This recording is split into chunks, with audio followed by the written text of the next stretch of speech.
Hello and welcome to Success Tips Global. My name is Everett Ofori. Today is January the 16th, 2023. And I have the pleasure of speaking with a young man who is making a life and a living here in Japan. Mr. Hasby Riduan, welcome to Success Tips Global. Okay, thank you so much for Everett Sensei to give me chance to join this like a good interview, especially to share my experience in Japan. Great, it's a pleasure. Now, how long have you been in Japan? So it's really long actually. It's been my 10 years. Wow, okay. And where were you before coming to Japan? So before in Japan, I was in Indonesia. I was what is it like? I just studied and then I graduated from university and then planned to study abroad and then so I went to some countries and then I chose Japan. Okay, so let's stay in Indonesia for a moment. I've been to Indonesia. I've been to Batam. And Okay. also, when I was teaching in Singapore, I had a lot of Indonesian students. Yeah. But I think many people don't know much about Indonesia. So can you tell us a little bit about the educational system in Indonesia? Okay. So basically in Indonesia, it's just like another country. So we have elementary school for 6 years, and then we have a junior high 3 years and high school 3 years. And then after that, usually people will go to university or college. Okay, So yeah, we have diploma and also like a university, mostly like 4 years, but it can be right. extended to 7 years. Okay. And in which cities did you live? Oh, so I'm from Borneo Island. So Okay. basically, the island is the same country. I mean, like the same with East Malaysia and Brunei.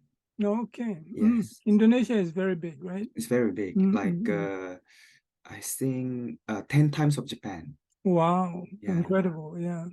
And you mentioned that before you decided on Japan, you traveled to other countries? Yeah. So Okay, where? the initial plan was study in Australia. Okay. So I went to Australia. It's a Perth. It's a Mm, western part. yes. So it's close to Bali actually. So I flew from Bali for like only like 4 or 5 hours, I think. Right. Then I went to uni called Curtin University. Yes. Yeah, but unfortunately it's too expensive, like Mm, 3 or 4 times of uni in Japan. okay. Yeah. Okay, then what was the main reason you decided to come to Japan then? So basically I didn't think that I would love to go Japan. That's because like the language itself is different, and then I've never learned kanji before. So Right. that was the challenge. But when I came as a tourist, but I was amazed by how good is Japan, how clean is Japan, and then how is the people. Mm, So that's why I think I fell in love when I just came to Japan. I see. Yeah, And the first few years, how was it the past few years. You mean after I in came? Japan? Yeah, in Japan. What was the experience like for you? So in the beginning, it was hard actually because I just moved to a new country and then I was alone. But luckily, I choose the accommodation was like a what is it, student like a dormitory. Okay. So I could easily make some friends, Mm, which is some student from like China, from Korea. So I think that helped me because like if I came here alone, mm, probably it's hard to make friend because I didn't speak Japanese well that time, and then my English also was not that good. So I think in the beginning, everyone who moved to Japan will find themselves like maybe lonely for the first 1 to 3 months, and then right. after that they will get used to with it. Mm. And what about the language? How difficult was it for you to learn it? Oh yeah, that was the main challenge actually. So basically, before I came to Japan, I was in Bali doing study for English and Japanese. It was Mm, kind of like intensive course. okay. So for Japanese, I learned like 3 months. So basically, I could say some like a basic things like I would like to go here, I would like Mm, to eat this, and then blah blah blah. mm, But then it wasn't enough like until I really go to Japan and then experience the daily life here. mm, Then I mean, yeah, it was challenging, and also I think in at the school you don't really learn much until mm. you actually practice it in a real life situation. Right. Mm. Yes. Okay, so after having been here for 10 years, what advice would you give to people who want to study the Japanese language? Okay, I think the main like what is it? The thing that they have to focus is just never give up. Mm, I know that like a Japanese is not an easy language, and then even it takes really long time, probably thousand hours of study right. to be able to what is it like master the language itself. Mm, Because the challenge for me was like the structure, the grammar is totally different from mm, Indonesia. So basically in the beginning, I got so confused. right. But I think the school would help you to just to have a bigger picture of the language itself. Mm, But the more you interact with the local people, right. especially Japanese, and also do a part-time job, Mm, I believe like it will increase your what is it, proficiency of mhm, Japanese. That's why just always use what you learn in real life situation. I think mm. it will help.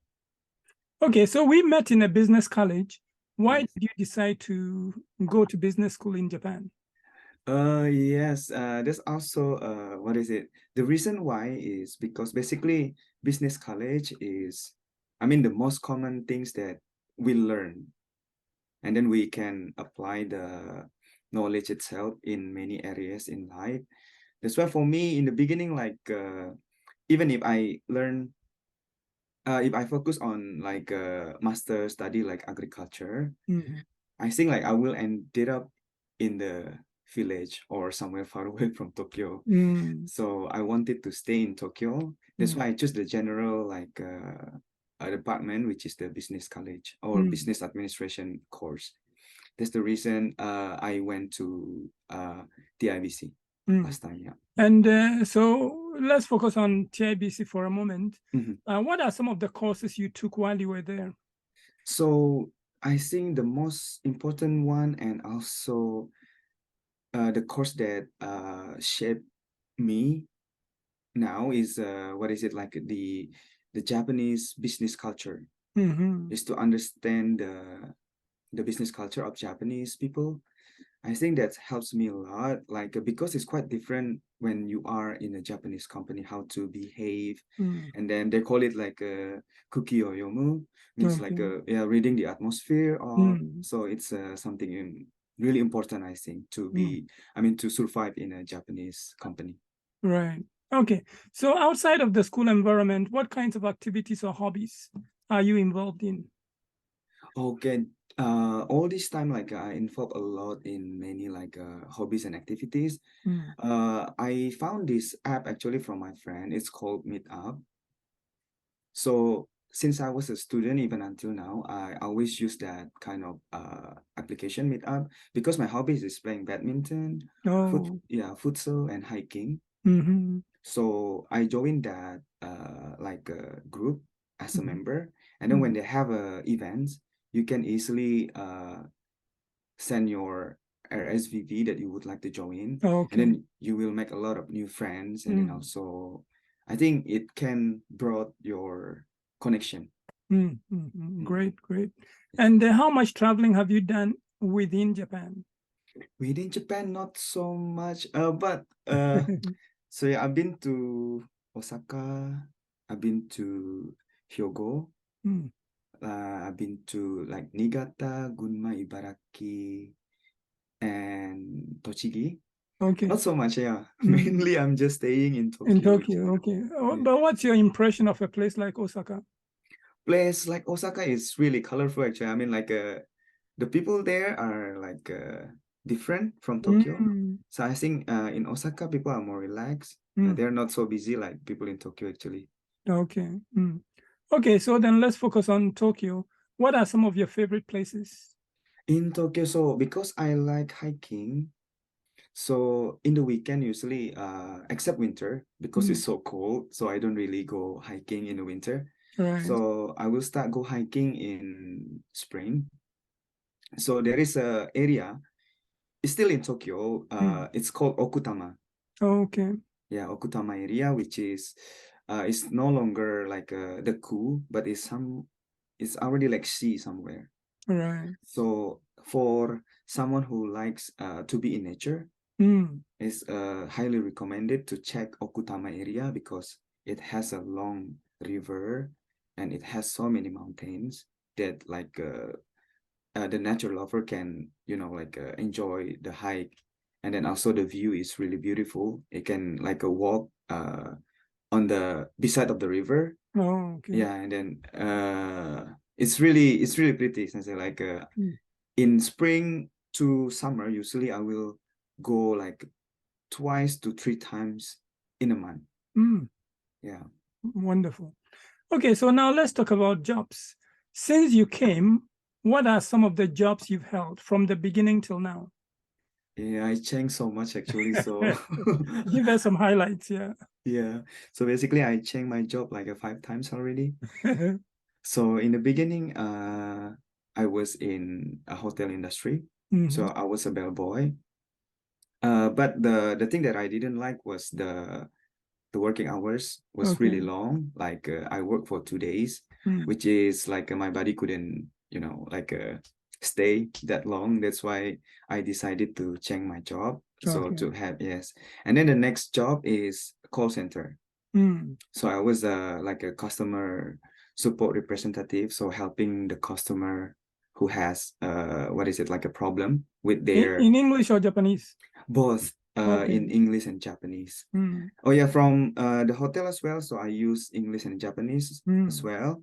And then in the call center as well, I use Japanese, English, and also Indonesian. Oh, wow.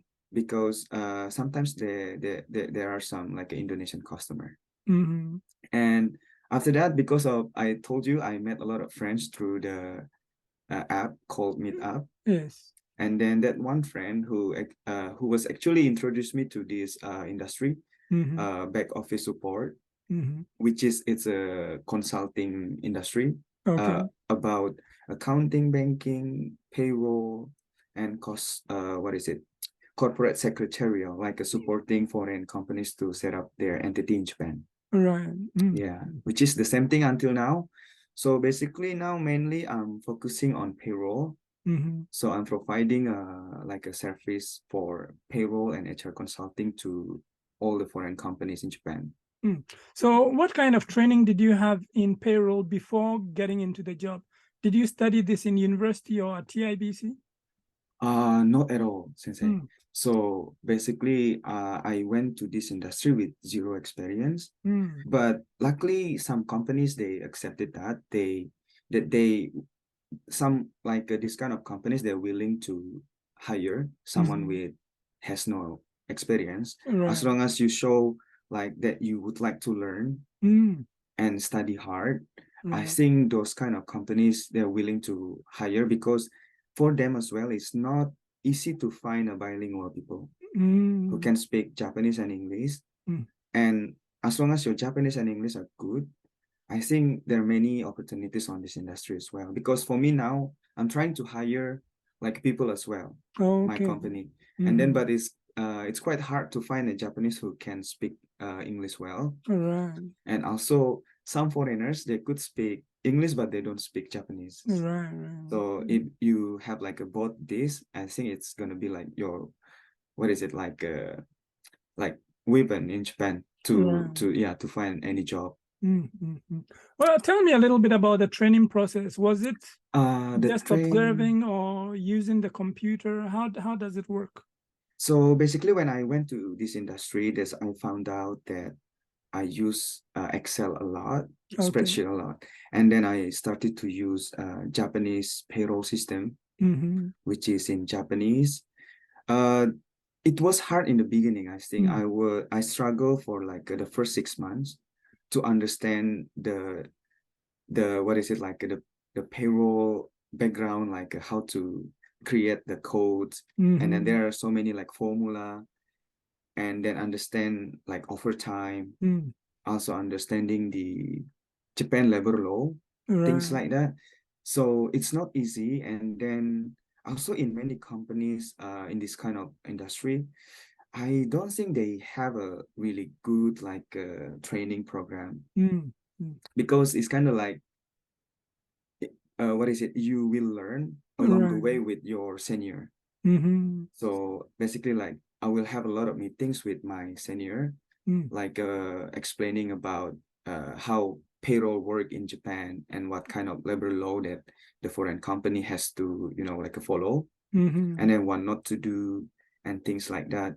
So, but some companies like the big four, I think like EY, Deloitte, KPMG, and PwC, I heard from some of my friends also they do have those kind of like a training program. Okay. But sometimes it's not that, since like a well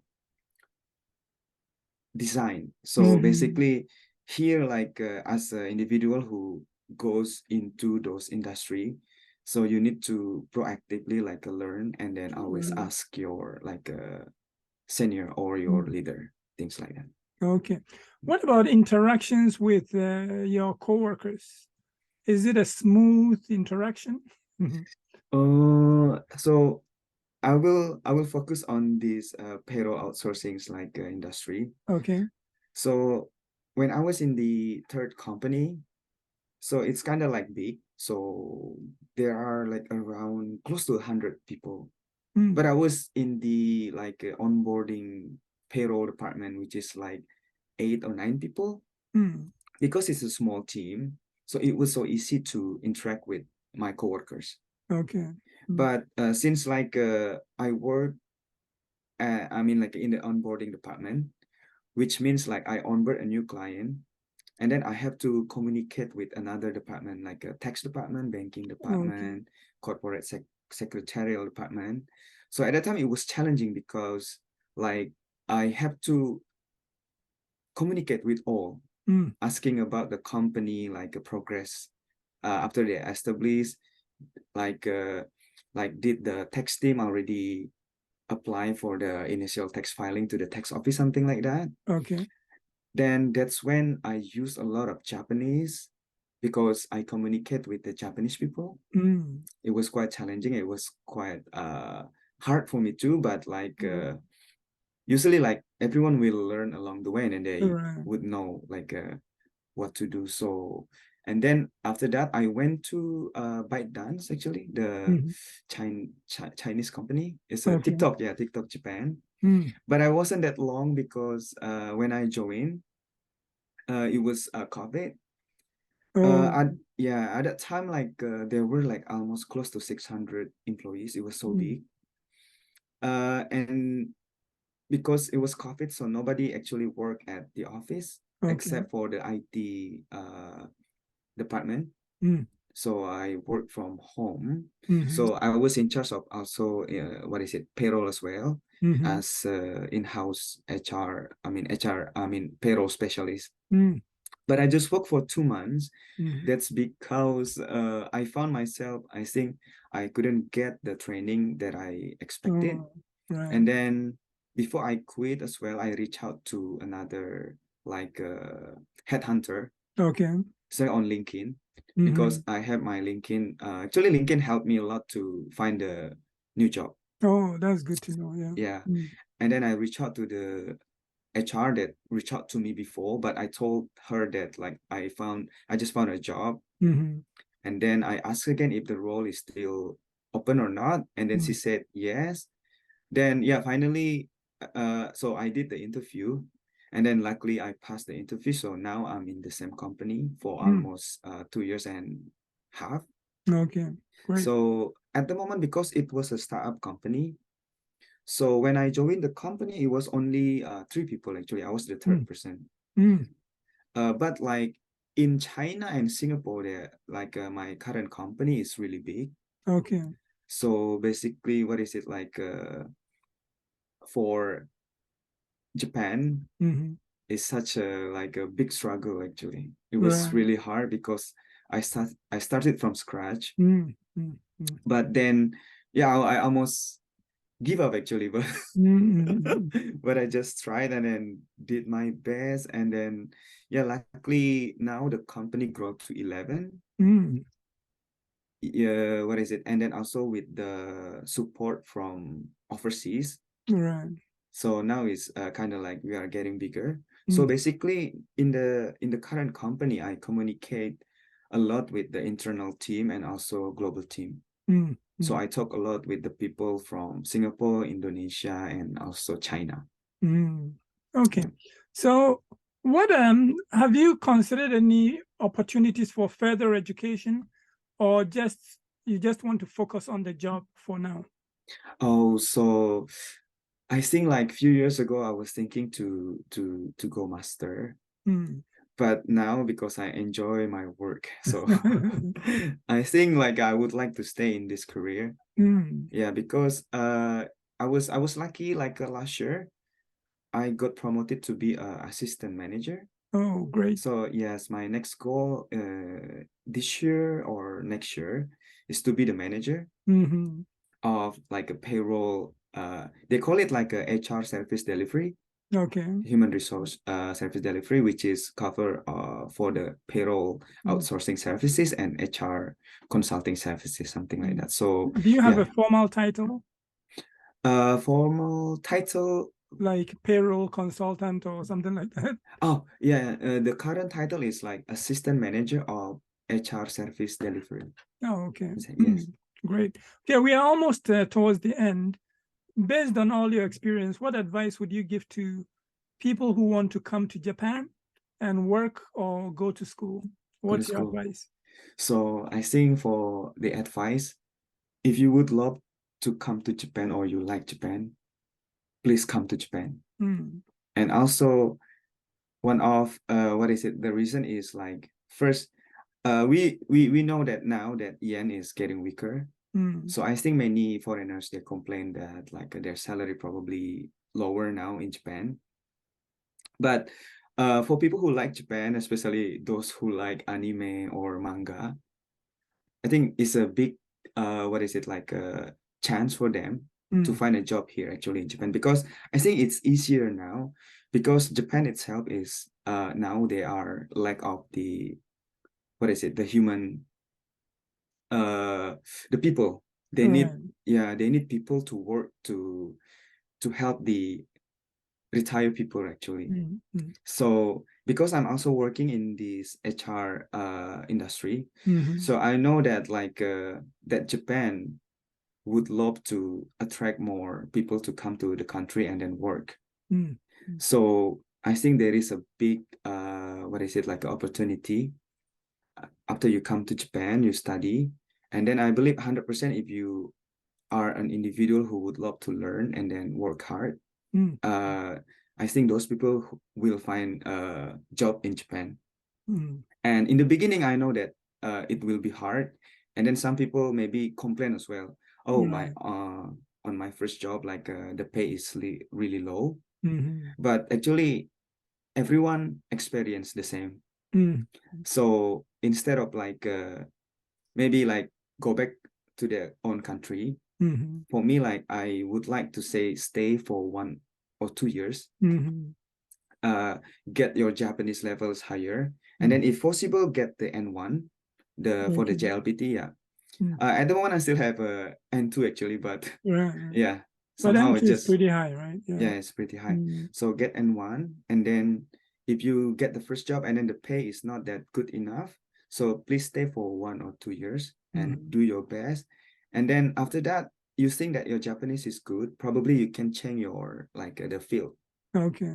and then maybe you can find another job that give you a higher pay, Mm, which is like it's possible because I did the same. So talk from my experience actually when I was in a hotel. mhm. So basically my current salary now is like 3 times when I was in a Oh, hotel, wow. or Mm. almost 4 times. So the Japanese language is a key factor. Yes, a Mhm, key factor, and also how you communicate. mhm, And then what I develop, the skill I develop now is like how to communicate with people, mhm. because basically what I'm doing now is presenting like my company's like a service to the client. So I talk Right. to CEO, I Mhm, talk to CFO, I talk mhm, to the head of HR mhm. of foreign companies. Right. Yeah. Even if like I still feel like sometimes my Japanese is not good or my English Mhm, is not good, mm. but as long as the other, I mean the other people could understand you, I think Right. yeah, it should be fine. But I know in the process itself, in the beginning, it was so hard. Even I still remember like my first presentation about payroll outsourcing in Japan to one of the casino country from US. Okay. It was so bad.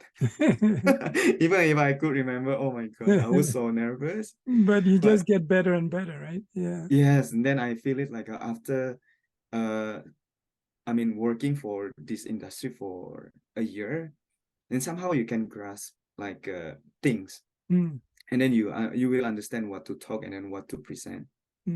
So just don't ever give up. Though like actually I almost gave up many times, like because I was scared. So I just wanted to run away, especially when I had the presentation and I had to present to like a CFO or the head of HR. I was so scared in the beginning, but then I just pushed myself. Though the day before I couldn't sleep, I couldn't eat. But I think everyone will have the same experience unless like you are a really confident people Right. from the first place. Probably it will be okay. But for me, like I have to develop my confidence as well. So, and the other thing is, if you love, I mean, Tokyo is a lot of opportunities in Tokyo compared to Osaka. Okay. So, for those people who would love to study and work in Japan, I think the key is like just never give up, and then just do your best. I think something better will come to your life. So long term, what are your hopes and dreams? So long term, so I've been thinking about this and say, so because I'm from a developing country like Indonesia, right? So just to be honest, if I go back to Indonesia, like my salary will drop really, really like a lot. Okay. That's why for me, because I'm from the developing country, so I don't think I will go back to Indonesia because I already built my career here. Yeah. But probably it's different story if someone comes from Europe, from US, from New Zealand or Australia, because the salary there is already high. That's why many of my friends actually who came to Japan and then they think like, oh, I earn like less here. So many of them actually, what is it like, went back to their countries. But some of them, because their position is high, so basically they could negotiate and then get the pay the same level as in their country actually. So maybe I will just focus on the people who the same background as me, probably from the Southeast Asia maybe. Except Singapore. Singapore also already like a high living standard and high salary. So for those people, yeah, again, like just same like me. So what is it? My long-term goal is to be a permanent resident in Japan, which is I will apply this year. And then after I apply for permanent resident in Japan, the next stage is probably I would like to apply for the nationality. Oh, okay. Yes. So great. Yeah. that's my like a long-term goal. Yeah. Yes. Wonderful. Okay. Thank you so much. You've shared a lot of information, and I'm really grateful you were able to make the time to share with me. No problem at all, Sensei, because like it's been a while. Like it was also like we accidentally met in Akihabara at that time. Right. It was like, oh, I know this person. It was Alfred Sensei. Yeah. Even with the mask, right? Yeah. Yeah, even with the mask. Well, thank you so much. Yeah, and let's keep in touch. Yes, Sensei. So it was my pleasure to join this. At least even maybe if like the interview is so short, but I just would like to share the experience. Like anything can happen in Japan. Okay. Also I didn't mention it actually. There are times that I gave up actually, and then I almost went back to Indonesia. Like two times. Yeah, like two times. I already bought the one-way ticket actually. Really? Yes, but somehow like also because of friends, they said like, oh, don't go back, please try. And then I just give a shot, and then somehow the good result just came up. So maybe for those people, don't ever, I mean, I will not give up anymore because I already what is it like go through it. So for those people, just try their best. That's a significant piece of information. I'm glad you shared that as well. Okay, so we shall talk again. Yes, Sensei, just reach out to me on Facebook. Just tell me if you need any help. Absolutely. Yeah. Thank you. Thank you Bye-bye so for now. much.